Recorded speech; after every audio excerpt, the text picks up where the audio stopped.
Thank you and welcome to the show this morning. The topic this morning is the assassination of Dr. Martin Luther King Jr.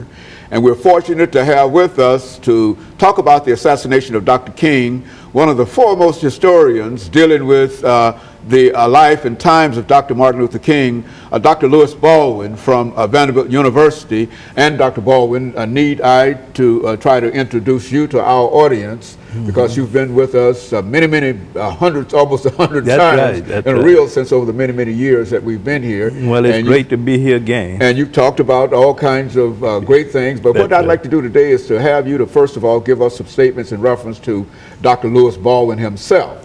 And then later on we'll get into Dr. King and his assassination. Well, I should begin by saying that I'm a native of Camden, Alabama. I, as a teenager, was involved in some of the demonstrations in connection with the Civil Rights Movement.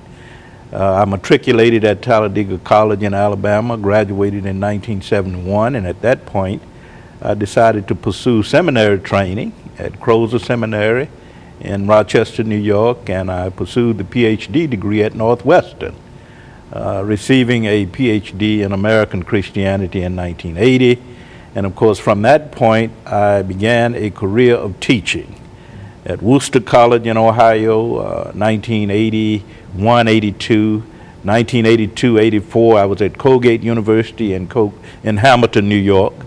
And of course, in 1984, the fall of 1984, I came to Vanderbilt University here in Nashville, and I've been here for 29 years, teaching a range of courses in American church history and Martin Luther King Jr., Southern religion and culture, evangelical Christianity, a whole range of courses in the church history field. And Dr. Baldwin, we can only say that there is no doubt in anybody's mind that you are indeed the foremost historian dealing with Dr. Martin Luther King. I mean, you have spent more time dealing with Dr. King, and you've even sort of lived vicariously your life through Dr. Martin Luther King, going to his institutions, finishing at his institution, and finally coming out. And so that's why, and we've talked about the assassination of Dr. King on many occasions, but I think that you have the latest information, and so what we're going to do when we start this discussion in reference to it, we want you to think about all of those things that you know about Dr. Martin Luther King, because I think you've been with us. As a matter of fact, you started with us dealing with Dr. Martin Luther King almost after James Earl Ray was captured. To say something about that over the next couple of minutes in reference to the person who assassinated King. Well, we know that in 1968, King was assassinated on April 4th, 1968. And in 1969, James Earl Ray was arrested. And at that point, the view among many scholars was that Ray was the lone assassin. You had the development of the lone assassin theory, that James Earl Ray killed Dr. King, and that he was able, with the help of segregationists, to escape and to leave the country. And of course, we know that he was ultimately arrested and convicted and received a 99-year sentence. But since that time, of course, a lot has changed.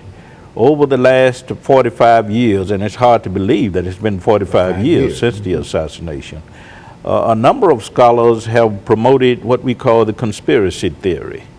That is, Dr. King's was a victim of a vast conspiracy, murder conspiracy, involving the federal government, involving forces from organized crime, and even the American military establishment. So we've seen over the years a shift from this lone assassin theory, James Earl Ray acted alone, to this conspiracy theory that Dr. King's death resulted from a conspiracy. Very good, and of course we've got about a minute before this segment ends, and so overall, what you will bring us during the second and third segment will be information relative to Dr. King and some of the other, as a matter of fact, why don't you say something over the last 40 seconds about the many books. How many books have you actually written? Well, I've written 5 books on Dr. King, and I'm the co-editor of 2, and I'm the editor of 2. So I've been involved with 9 books on Dr. King, and we have 2 coming out this summer. 2 co-edited volumes, and I can talk about that when I talk about the legacy of Dr. King. Very good. And so what we want to do is to take this first commercial break, and then we'll come back and we'll give you an opportunity to get into some discussion in reference to it. And I'm anticipating this too, even though I've been here every time that you brought that information. Yeah. But I'm anticipating, and we hope to be able to do that. And we'll be back with our audience following this very, very short commercial break.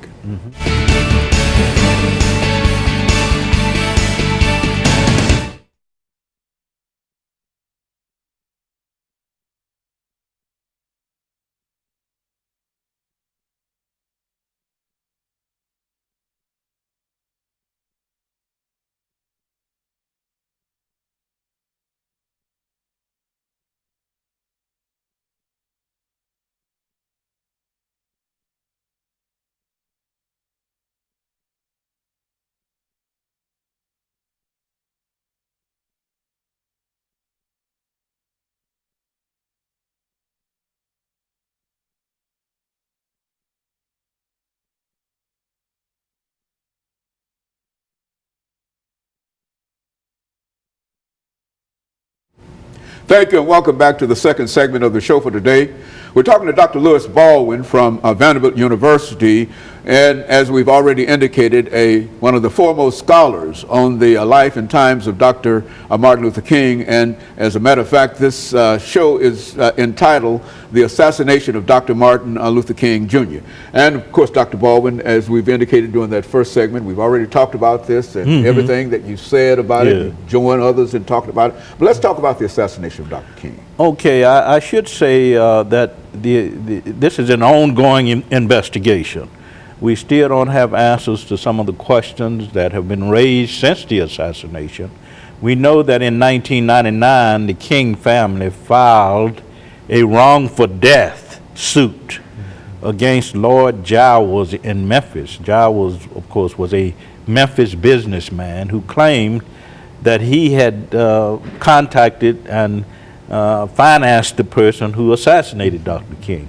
So they filed a suit, a wrongful death suit, and we know that the court in Memphis decided on, in favor of the King family. And they decided that the death of Dr. King did result from a conspiracy, and of course the King family was awarded $100.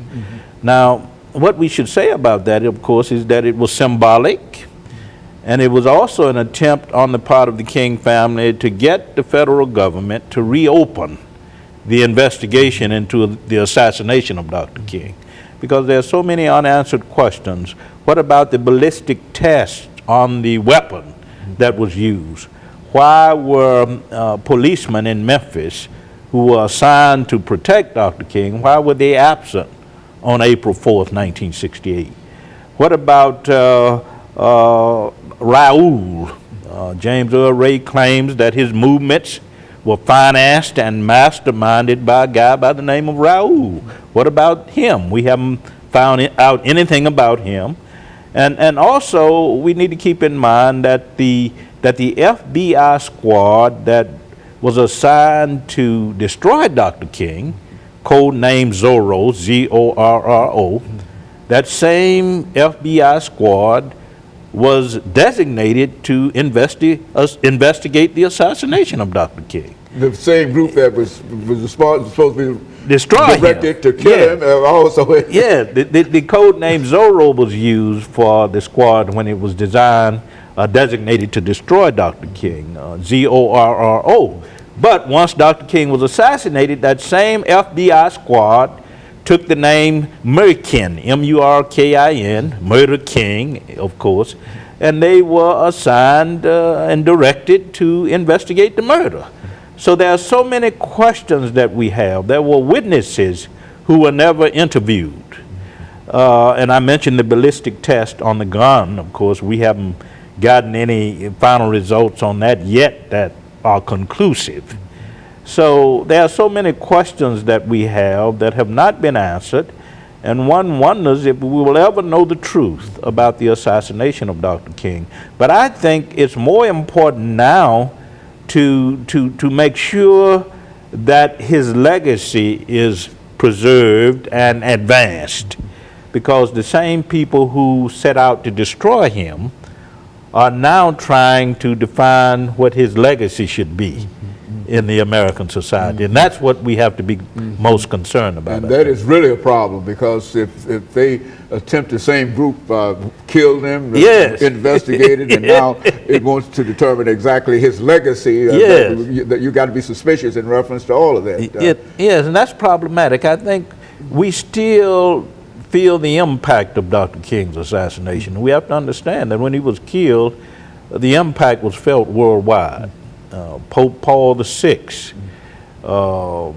church leaders from the World Council of Churches and other national and international church groups sent condolences. Dr. King's death had a great impact on the world, and I think we still feel that impact. But my point is that because I doubt that we will ever get the full story, all of the facts regarding his assassination, I think we need to now turn to this idea of promoting and preserving his legacy to make sure that that legacy is not domesticated.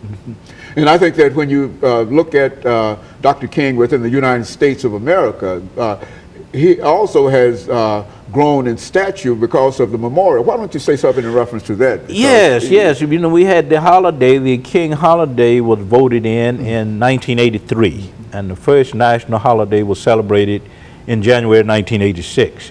Since that time, of course, we have the King Monument in Washington, D.C. So King had become something of a national icon. We honor him, we celebrate him on his birthday. And of course, you have the monument in Washington, D.C. You have Jefferson's monument there, some of the other monuments, and King, of course, is there also. I think what it means, of course, is that King has become an iconic figure. He represents the best in the American dream and in the American tradition of creative dissent. Because as you well know, our tradition, as far as our Constitution and Declaration of Independence are concerned, is all about dissent, you know, and protest against government and laws that are unjust. So I think Dr. King represents that, and that monument in Washington, D.C. is a symbol of the fact that he represented the best in the tradition of American democracy and creative dissent. And of course, Dr. Baldwin, I think one of the most important things, and I think we can make some statements in reference to that now and devote some time to it during the final segment. One of the most important things is that King, within the framework of the Voting Rights Act of 1965. Yes. And when we come back, we want you to evaluate what went on in reference to that and how Dr. King probably would have reacted to all of these things and the importance of what the court has, in a real sense, done to the Voting Rights Act of 1965. Exactly. Because when we talk about King's legacy, we certainly have to talk about that. And I think it's just about time for somebody like you to give us some official information in reference to the act and what we have to do in order, because I think that it again calls for the kind of protest that Dr. King led and that you were a part of, and et cetera, and that things are getting worse in a real sense in terms of officially the rights that people have, not only Africans, but the rights that all Americans have in terms of speech and assembly and voting and et cetera. Exactly. These were all of the things that Dr. King dedicated his life to. Exactly. And so what we want to do when we come back is to have you to simply go full force in terms of talking about that. What's happening now. What's happening now. And we'll be back with our audience following this very, very short commercial break.